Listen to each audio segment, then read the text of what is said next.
Eddig ezzel a sárga csíkkal foglalkoztunk. Az entodermális belső csíralemezből származó szövetek biológiai különprogramjával foglalkoztunk. Most jön a fejlődés történeti második fokozat, vagy a második fejlődés történeti fokozat, amikor kijöttünk a szárazföldre. Annak idején a tengerparton, a tenger sekély részeiben tök jól éltünk, jó volt a hőmérséklet, a tengeráramlatok hozták a kaját, vitték az ürüléket, nagyon jól megéltünk, növekedtünk, kialakultak ugye a mozgásfunkciók, amikor már puhatestűek tudtak mozogni, és ezek a puhatestű állatok gyakran neki sodródtak a tenger kavicsos strandjának, hogy minek strand? Partjának, és a kavicsok komoly életveszélyes sérüléseket okoztak a létfontosságú mirigyszövetekben. Ezért anyatermészet kitalálta az úgynevezett hártyákat, egy nagyon kezdetleges, primitív ősi kötőszövet típust, arra a célra, hogy megvédjék ezeket a szerveket a beható sérülésektől. És így kialakultak a hashártya, a mellhártya, a szívburok, a bőr írha része, ami egyébként annyira jól bevált az elmúlt évmilliárdok alatt, hogy a mai napig meghagyta anyatermészet. Ez egy szakadásbiztos szövet, ez is egy szakadásbiztos szövet. De még a tejmirigyek is ide tartoznak. Attól, hogy a tejmirigynek mirigy a neve, ez nem mirigy. A tej, az anyatej az egy szintetizált valami, tehát nem egy termelt, hanem egy összeszerelt valami. Tehát a mirigye, a tejmirigyek szintén a bőrírhából fejlődtek ki, és a bőrírhának van egy ilyen különleges tulajdonsága, hogy képes szintetizálni anyagokat, például fagyút. A fagyúmirigy az is egy bőrírhából kifejlődött valami. Az izzadságmirigy is ide tartozik. Tehát attól, hogy ezek tudnak magukból kiengedni ilyen szekrétumokat, nem is váladéknak nevezném ezt, ilyen anyagokat, előtt össze tudnak rakni, ezek nem igazi mirigyek. Tehát ne keverjük össze a mirigyekkel. Az elváltozások biológiai értelme itt is a konfliktus aktív szakaszban nyilvánul meg, vastagabb hártya, jobb védelem címszóval. A konfliktus megoldásával beindul a gyulladásos, illetve még mielőtt megyünk a megoldási szakaszra. A konfliktus aktív szakaszban keletkező daganatokat úgy hívják az orvostudományban, hogy adenoid karcinóma. Ez is árulkodik arról, hogy ez nem mirigyszövet, csak mirigyszerű adenoid szövet, adenoid daganat. A megoldás utáni szakaszban jönnek a kis gombácskáink, nekilátnak a megvastagodások elbontásának, és határidőre lebontják, ha hagyjuk őket. Itt az illetékes szimbiontáink, a gombák és gombabaktériumok, amelyek a hártya-daganatokat lebontják. Ezeknek a mikroorganizmusoknak az optimális üzemi hőmérséklete 38,4 alatt. Tehát ha valakinek bármilyen kisagy vezérelte biológiai különprogramja van, a megoldás utáni szakaszban a hőmérséklet emelkedés, a láza nem megy 38,4 fölé. 38,4. Emlékeztek, tegnap az entodermális szöveteknél a mikroorganizmusok optimális munkavégzésének maximális hőmérséklete 37,2 volt, itt 38,4, és majd a további agyi részeknél is lesz, csak inkább azt majd a helyén mondom. Érdekes dologra hadd hívjam fel a figyelmeteket. Úgy szoktuk ezt mondani a ügymedicinában, biológikában, hogy a kisagytól kezdődően van jelentősége a biológiai oldalúságnak és a szociális vonatkozásnak. Mind a kettő érdemel egy kis figyelmet. Miért nem említettem az entodermális szöveteknél a biológiai oldalúságot és a szociális vonatkozást? Mert nincs jelentősége. Egy bél elváltozás mindig ugyanarra a konfliktusra jön létre. Tök mindegy, hogy az illető jobbkezes vagy balkezes, arra az érzelmi konfliktusra mindenki egyformán reagál.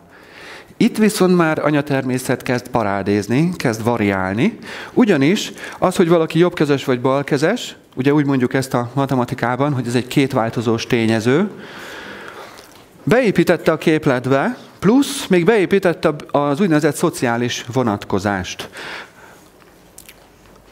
A jobb és a balkezességről először szeretném mondani, hogy ezt az első sejtosztódásnál dől el, hogy valaki jobbkezes lesz, vagy balkezes. Érdekes dolog, ez egyfajta polarizálódás. Hamel doktort egyszer nagyon betámadták, hogy tud ekkora marhaságot mondani, hogy az első sejtosztódásnál dől el, hogy valaki jobbkezes lesz, vagy balkezes, hiszen az úgy életünk közben kialakul.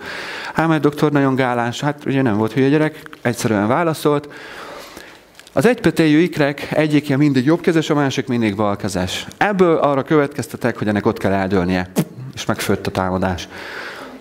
Figyeljétek meg, ha egy ikerpár mind a kettő jobbkezes, akkor nem lehetnek egypetéjűek. Akkor nem lehetnek egypetéjűek.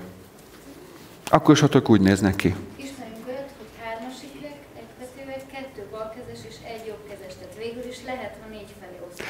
Azt a... De elég ritka. Az igen. 3-as ikreknél van 2 balkezes, 1 jobbkezes. Sajnos.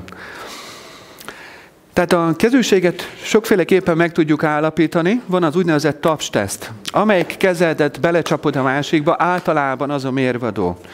Kézkulcsolós teszt. Jól mondtam? Jól mondtam. Úgy hívják ezt.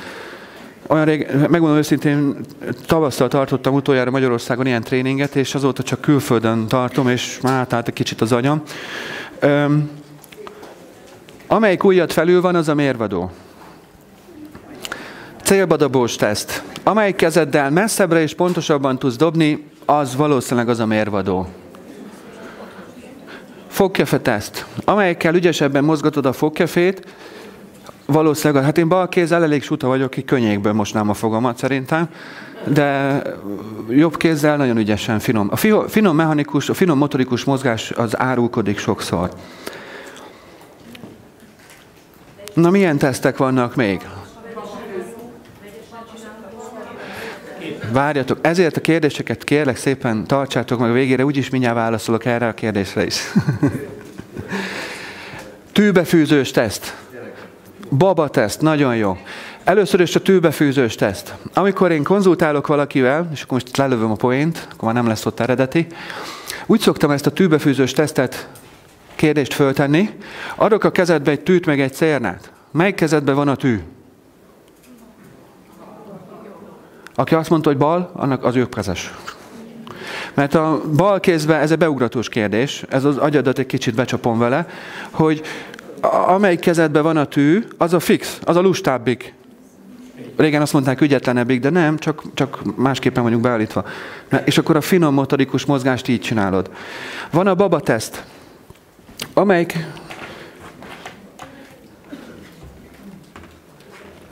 amelyik kezedben a babának a popsiát tartod, jellemzően az a mérvadó. Miért is? Azért, mert a gyermeket, amikor fogod, ugye készíted neki az ételét, és hogyha a gyerek ki akarna csúszni a kezedből, akkor a jobbik kezeddel szoktál gyorsan, precízen odakapni. Tehát ez úgymond egy jobban bejáratott kezed. Tehát az ölben a jobbkezes így szereti fogni a babát, bal kézre fekteti, jobb kézzel fogja a popóját. A büfisztetés már másképpen megy. A jobbkezesnek a büfisztetés az így esik jobban, a jobb vállára fekteti a babát. Persze van mindenki, van, aki így szereti, úgy szereti, de ez szokott mérvadó lenni. A teszteknek a közös tulajdonsága az, hogy egyik sem 100%-os.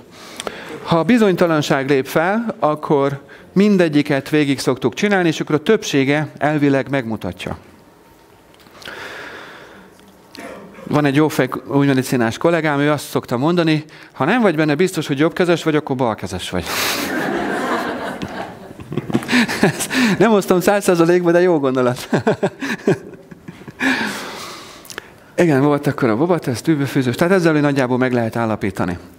Haladóknak, ugye vagytok jó páran, akik már több egyszerre vesztek részt ezen a tréningen, és akkor emlékeztetőnek mondom, jó vésődjön be. Ha abszolút nem megállapítható valakinek a kezűsége, beszámolója és a tesztek alapján, akkor vetünk egy pillantást a koponya CT-jére, és megnézzük, hogy melyik oldali nemű birtokzónában van a több sebhely. Mert azzal szokott jobban reagálni. És amivel ő ott reagál, az már megmutatja nekünk azt, hogy ő jobbkezes vagy balkezes. Ehhez a nemi birtokzóna teszthez a következő kérdéseket szoktam feltenni konzultáción. Mi volt neked életed során többször? Hasfájásod vagy aranyered? Ez egy két szimmetrikus relé az agy jobb és bal oldalán, jobbkezes ezzel reagál, balkezes azzal reagál. Hasfájásod, ugye gyomor, májvezeték, hasnyálvezeték, túlérzékenység, vagy aranyere. Mi volt neked többször? Balkezes férfi azt szokta mondani, hogy hát inkább aranyerem. A jobbkezes férfi azt szokta mondani, hogy hát inkább a hasam fájdogál. Jobbkezes nő inkább azt mondja, hogy jobbkezes nő, hát inkább aranyerem volt többször életem során. A balkezes nő meg azt mondja, hogy hát inkább a hasam szokott fájni, mikor dilemmázok. És így szépen ki lehet rakni. Van egy másik ilyen kérdés is.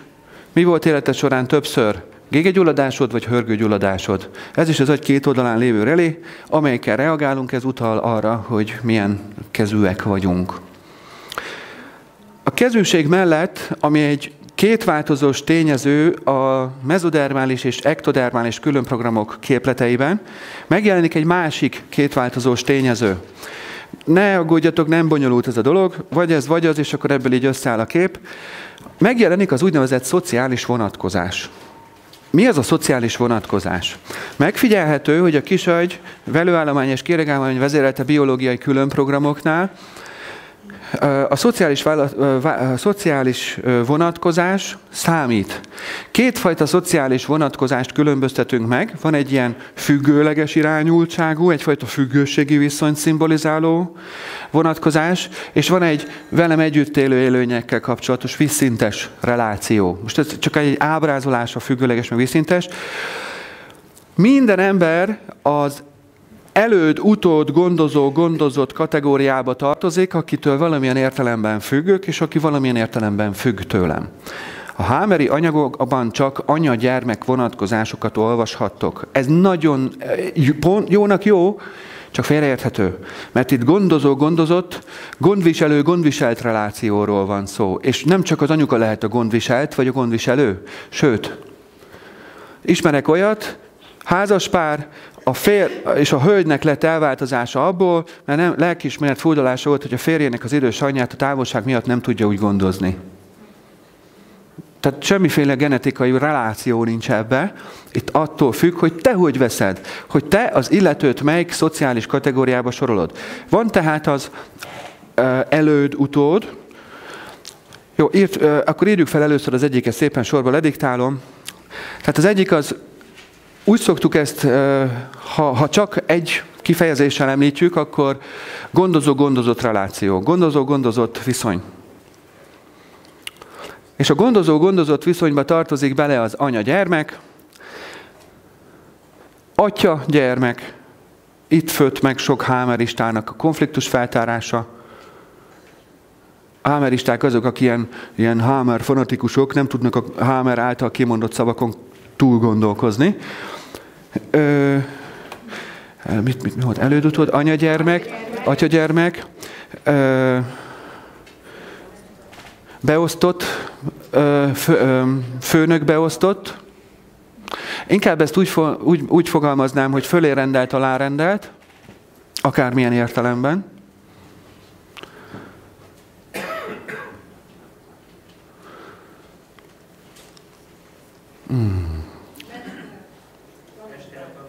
Mester, tanítvány, nagyon jó, köszönöm szépen. Így van, és példakép is. Mester, tanítvány. Ők mind az, akitől valamilyen értelemben függök, vagy aki valamilyen értelemben függ tőlem.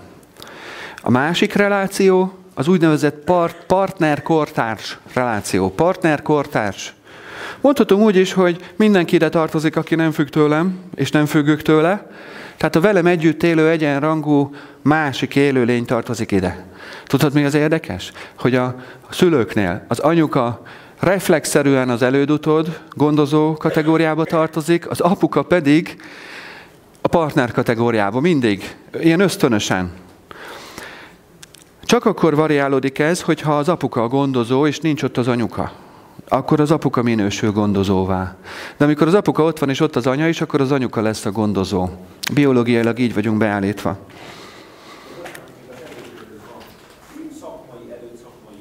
Így van. Köszönöm szépen, Zoli. Te ebből jobban felkészültél most. Szuper. Hát az a gondozó gondviselt kategória, de a háziállatok is így van, tőlem függ a jószág, így van. Szakmai előtt, szakmai utód. Hát persze, nekem van saját ilyen esettörténetem is, hogy az egyik szakmai példaképem kigolyózott egy cégtől egy kritizálás miatt, és nem tudtam megvédeni magam, és ezért a halántékomra nőtt egy szép kis melanóma. Már nincs meg, csak a halovány hűlt helye van. Na, majd elmondom később. Szóval, létezik ez a két szociális kategória. Aki függ tőlem, meg aki velem együtt él. A következő definíciót kérlek írjátok le, és akkor az összes körülményes megtanulósdit megspóroljuk, a tanulási körülményeskedést megspóroljuk vele.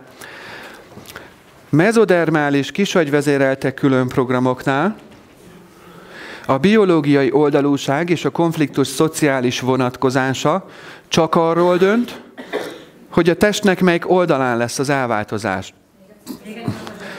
A biológiai oldalúság és a konfliktus szociális vonatkozása csak arról dönt, hogy a testnek melyik oldalán lesz az elváltozás.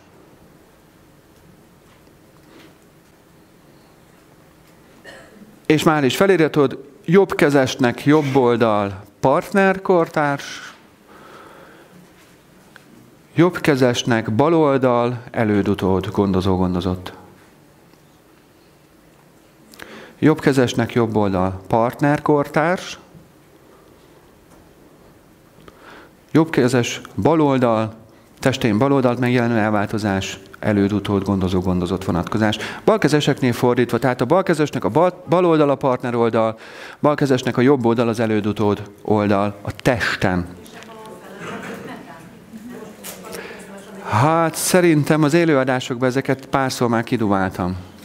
Vannak élőadásaim a Biologika tévén, a Facebook élőadásokat föl szokták tenni a Biologika tévére is, és ott szerintem ezeket veséztük már egy párszor.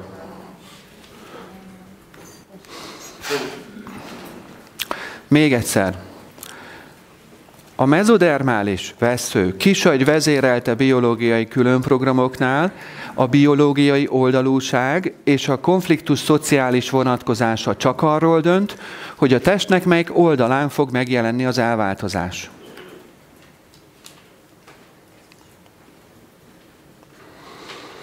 Ha még új vagy az új medicinában, és ezeket a témákat most hallod először, akkor a következő néhány mondatomat nem kell nagyon figyelni. Ezt már csak az színesíti, hogy ahogyan az embrió kiegyenesedett, az fej elfordult a testhez képest. Tehát az kiegyenesedés során történt egy ilyen csavarodás is. Ezért az összes mezodermális szövetnek, ami a testem jobb oldalán van, bal oldalán van, a jobb oldalon van a vezérlőközpontja. De csak azért, mert így kiegyenesedett és elfordult az embrió. Az embrió kiegyenesedett, és a testhez képest az agy 180 fokot elfordult. Ezt úgy hívják az orvostudományban, hogy kereszteződő beidegezés. Miért nincsen kereszteződő beidegezés az entodermális szöveteknél? Hát azért, mert ott hosszában van a tápcsatorna, ott nincs jobb oldal, bal oldal, tehát ott a relék határozzák meg.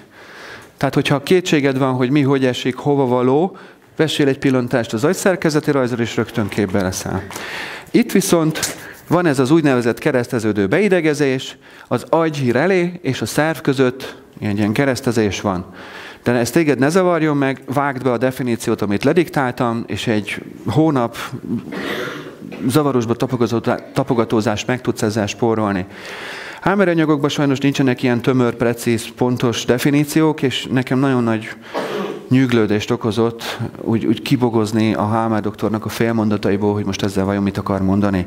Nem bántom a Hámer doktor, félreértést ne essék, mert mondom, az én szememben a világtörténelem egyik legnagyobb, leglényegesebb, legértékesebb, fontosabb, hasznosabb embere. Tudós ember, és nem pedig író. Mindegyik egy mesterség. Ő nem egy író-mesterség szakembere volt, hát ír nem tudott jól, de amit föltállt, az valami eszméletlen. Maradjunk tehát a kisagy vezérelte mezodermális különprogramoknál. A biológiai oldalúság a szociális vonatkozással együtt csak arról dönt, hogy testnek melyik oldalán lesz az elváltozás. Ez nekünk egy szenzációs jó konfliktus elemzési technika, egy jó kis francia kulcs konfliktus kutatáshoz, mert jelentősen le tudjuk szűkíteni vele a kutatásnak a körét. Jön hozzám egy hölgy azzal, hogy már harmadszor akarják műteni a mellét, mindig nőnek benne ilyen csomók, és amikor 2-3 centit elér, akkor megműteti magát. Mást nem enged meg, nem kezelteti magát, de azokat a csomókat már 2-szer kivetette, és most már megint nőtt, és már nem tudja, mi balmell. Minden jel szerint a hölgy jobbkezes volt, elmondása szerint is, mellesleg hozzáteszem, hogy szimmetrikusan tudott rajzolni, tehát mind a két keze nagyon ügyes volt. Egyébként egy képzőművész hölgyről van szó. Konfliktus feltárás. Ugyan gondozási aggodalmi vita konfliktus, ha jobbkezes, előd-utód, gondozó-gondozott vonatkozásban. Végig kérdeztem az egész familiáját, hogy van-e gyerek a családban, aki nincs jól ellátva, gondozva, hiányzik neki, nem tudja gondozni. Nem, nincsen már, felnőttek már. Nincs. Jó, akkor szülők, akkor háziállat, ott sem. És nem találjuk a konfliktust. Mondom, figyelj már ide. Nem lehet, hogy esetleg mégis rejtett balkezes vagy, csak annyira profin bejárattad a jobb kezedet, hogy te magad is azt hiszed, hogy jobbkezes vagy? Nézzük már meg ezt a partner-kortárs relációt nálad. Partner-kortárs kategóriában van-e, akivel úgy rendszeresen vitázol? Nem kellett messzire menni, kiderült, hogy az apukájával. Egymás mellett laknak, és az öreg folyton bosszantja ezt a 50 éves hölgyet, mindig beleköt. Na, szóval egy kicsit zizi az öreg, és ott vannak a súrlódási konfliktusok. Tehát ha esetleg megfenek lesz azzal, hogy nem találod a konfliktust, ne add föl, akkor nézd meg a biztonság kedvéért a másik oldalt is. Én akkor, mikor ez a feltárást csináltam, még relatíve kezdő konzulens voltam, de így is meg lehetett találni, hogy honnan fúj a szél. A konfliktus milyen relációba tartozik, illetve ezt a biológiai oldalúságot és a szociális vonatkozást figyelembe véve nagyon leegyszerűsödik a konfliktusoknak a feltárása. A konfliktus aktív szakaszban minden kisagy vezérelte szövet, tehát adenoid karcinómát csinál, adenodaganatot, mirigyszerű daganatot. A megoldás utáni szakaszban pedig gombák közreműködésével ez elbontásra kerül. Itt látható a kisagynak a szerkezeti rajza, középen van a szívburok jobb és bal oldalának reléközpontja, itt van a hashártya, mellhártya reléi, és itt pedig a tejmirigyek reléje. A testünket teljes egészébe beborító bőr írhának a relé tartománya pedig itt a perem részen, a cerebellum perem részén, a kisagy perem területén található. Tehát ha valakinek van egy jó nagy melanómája, tudom én, fél év alatt nőtt 2 centit, akkor itt meg fogod találni a gócát. Itt fogod megtalálni a gócát. A mikroorgáink már itt is a konfliktus aktív szakaszban szaporodnak, tehát előkészülnek a megoldáshoz, hogy legyenek elegen a daganat elbontásához. De egészen addig nem csinálnak semmit a mikroorganizmusok, nem zavarnak semmit, nem is érezzük őket, amíg meg nem oldódik a konfliktus. És akkor gőzerővel munkához látnak. A mezodermális hártyákat gyakran savós hártyának nevezik a hagyományos orvostudományban. Szerőzes membrán, vagy szerőz membrán. Ja. Savós hártya. Ez azt jelenti, honnan jön ez a savós hártya kifejezés? Onnan, hogy ez a hártya tud folyadékot szintetizálni. Tehát nedves, tud magának nedvességet oda varázsolni. Miért lehet az érdekes? Egyáltalán minek oda? Mellkas, belseje például, a tüdő felületét és a mellkasunk belső felületét is ezt a savós hártya, vagyis pleura, mellhártya borítja. És ez a hártya ide ereszt magának egy nagyon pici, finom folyadékot, ami nagyon jól tud csúszni. És így a súrlódás teljesen ki van küszöbölve, külön program nélkül is.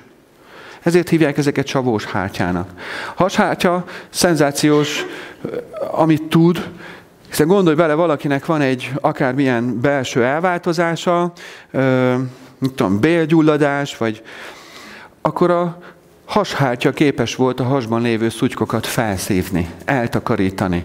Tehát a hashártya amellett, hogy védőfunkciót lát el, és a belső szervek súrlódását 100%-ba kiküszöböli.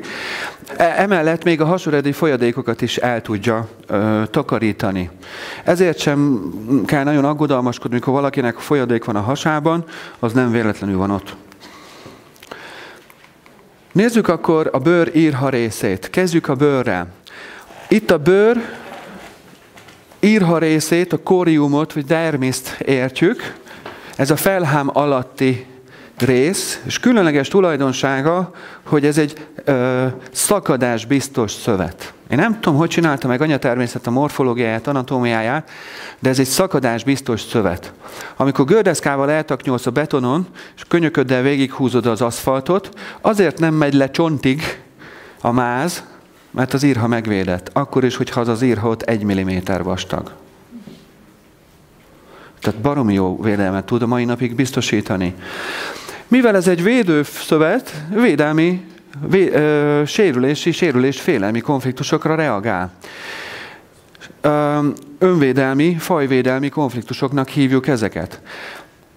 Fizikai integritás sérülés. Az integritás szó azt jelenti, hogy épség, sértetlenség, egység, egybetartozóság. Tehát sérülés-félelmi konfliktusok csapódnak a kisagyba, és azon belül is a bőr írhán. A sértegetnek, megtámadtak, bemocskoltak, lejárattak, égetnek, ez bántó, sértő rám nézve, sértegetnek és nagyon rosszul esik, ez a vádaskodás szégyent hoz rám. Ide tartozik még a torzulási, csúnyulási konfliktus is. Félek, hogy eltorzulok, elcsúnyulok, mivel ott, ezen a területen, ezen a külső részen a laphám nem tud alakot változtatni, az csak egy védőréteg. Az egyetlen ott lévő szövet a bőr írha, amin tudunk variálni. És hogyha valaki retteg, hogy úristen, eltorzulok, elcsúfulok, elcsúnyulok, akkor a bőrírha reagál. Ennek a hölgynek kilátásba helyezték, ugye volt itt a mellében egy gyulladás, és mondta a doki, hogy hát asszonyom, sajnálom, minden bizonnyal záros határidőn belül le kell operálni a mellét. És a hölgy elszenvedett egy konfliktust, hogy hát Istenkem, itt sincs nagy mellem, ha leveszik, akkor elveszik az utolsó nőiességi dolgomat, elvesztem a nőiességemet. Végül nem kellett levágni a mellét, meg kifutott a külön program, de ez a belevágott stressz, hogy majd le kell vágni, és úristen, hogy fogok kinézni, egy tipikus elhelyezkedésben megjelenő melanómát okozott. Azért vettem ki, ez Hamer doktorból származik, Hamer doktor könyvéből származik ez a kép, azért ezt választottam, mert a melanómák közül, amit én láttam, 10-ből 8 itt jelent meg. És ez jellemzően a mellamputációk miatt is stressz, hogy úristen, hogy fogok kinézni. Miért csinálnak ebből ügyet az emberek? Hát úgy, hogy megismerkednek az onkológián másokkal, akik már alávetették magukat ennek a beavatkozásnak, és akkor elmondják, hogy nézd meg, hogy nézek ki. Hát öcsém, a falusi hentes jobb munkát végez. És akkor így oltogatják egymást a váróba. Nem viccelek, hallom vissza.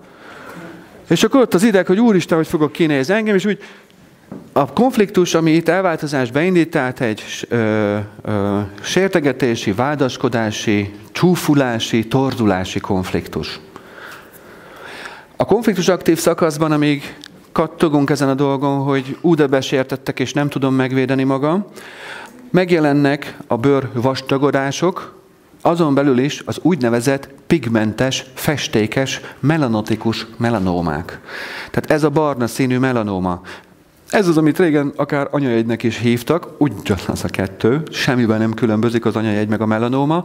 Az anyajegy abban különbözik, hogy ott megállt a daganatnövekedés, egy úgymond függő konfliktus aktivitás van, lehet, hogy soha nem kerül megoldásra, de már nem is fog többet növekedni az a daganat. Anyajegyek nagy része ilyen. A konfliktus megoldásával értelemszerűen erre már nincs szükség, ez csak egy átmeneti megvastagítás, elbontásra kerülnek a melanómák. Különlegessége a melanómák elbontási folyamatának, hogy ez nem fáj soha, hanem viszket. Mindig viszket. Ne ijeszgess többet a gyerkőcöket azzal, hogy ne vakard az anyajegyedet, mert elrákosodik. Hát pont attól fog elrákosodni, hogy ijeszgeted. De nem rákosodik el. Pont a melanóma, amikor viszket, vagy az anyajegy, akkor elbontás zajlik benne. Valami megoldódott az illető lelki világába. Valami kiegyenlítődött. Ezt az elbontási folyamatot hívják tuberkulotikus daganatelbontásnak. Gombák bontják le, ugye? Az én melanómámnak nem volt különösebben szaga, semmi szagát nem éreztem. Hát valószínűleg nem volt egy olyan extrém, súlyos konfliktus, csak 8 hónapig tartott, és akkor ilyen lassan nőtt meg, és lassan tűnt el. Intenzívebb konfliktusoknál intenzívebb a mikroorganizmus jelenlét is, és ezért az lehet szagosabb is, sőt, lehet eszméletlen büdös. Súlyosabb konfliktusok után bőrtuberkulózist szoktak diagnosztizálni. Tudjátok mi ez? Ez a lepra. A bőrtuberkulózis a lepra. Hogy miért nincsenek ma már leprások? Vannak. Csak most már nem leprának, hanem bőrtuberkulózisnak hívják. Ezzel a dologgal nem hajtják az embereket az őrületbe, a pánikba, a kétségbeesésbe, és így aztán most már nem is potyognak le a végtagok. Hogy lehet az például, hogy valakinek a testén több helyen megjelenik a lepra, a kezén, az ujjpercein, és akkor egy év múlva leesik az ujja, mert lerohad. Hogy lehet ez? Oda-vissza kapcsolgatással, visszaeső konfliktus aktivitással. Olyan szintű gyulladást tudunk létrehozni a oda-vissza kapcsolgatással, hogy tényleg a gyulladással megroncsoljuk a szövetet, és képes leesni az ujja az embernek. Ez csak egy példát hadd hozzak fel egy ilyen filmből. Biztos láttátok a Ben Hur című filmet, akkor lemegy a Szent a váprások völgyébe, és ő valahogy nem lesz leprás. Miért? Mert azt mondja, hogy az Isten engem megvéd a betegségtől. Ezt úgy hívják, hogy önépítő hiedelem. Mert ha én abban hiszek, hogy a Jóisten majd megvéd, akkor nem fogok kattogni azon, hogy bármelyik potyogó végtagú embertől elkaphatom ezt a csúnya betegséget. Elég ronda különben. Én láttam olyan rendes leprát is, tehát elég durva, akkor az illetőnek minthogyha szó szerint egy darabot így kiharaptak volna a végtagjából, a karjából, és a harapás helyén meg elkezd rohadni. Tehát nagyon csúnya tud lenni. Azért nem csinálják már ezt a lepra ijesztgetést manapság, mert a fungicid, a gombölő antibiotikumokkal pillanatok alatt le lehet folytani azt a gyulladást, és már büdös se lesz, tehát amíg ha nagy is, már büdös se lesz, meg az intenzív mikroorganizmus munkavégzés is megfélkeződik. Az max. Egy horpadás lesz a sebhelyen, már nem fog visszaépülni. A antibiotikus kezelésekkel egyébként ezt lehet elérni. Nem hülyesség különben, hozzáteszem, mert vannak olyan súlyos elváltozások, ahol az illető úgy bírja ki a megoldás utáni szakaszt, ha megfékezzük a mikroorganizmusokat, csak arról azért ne feledkezzünk el, hogy az antibiotikum nem gyógyít. Az egy vegyszer, az egy tünetbefolyásoló vegyszer. Nagyon hatékonyak, nagyon célirányosan használhatók, mindössze csak észre kell használni, mint a kést meg a kalapácsot. Ennyi. Az elváltozás értelme bőr vastagítása, bőr védő funkciójának fokozása.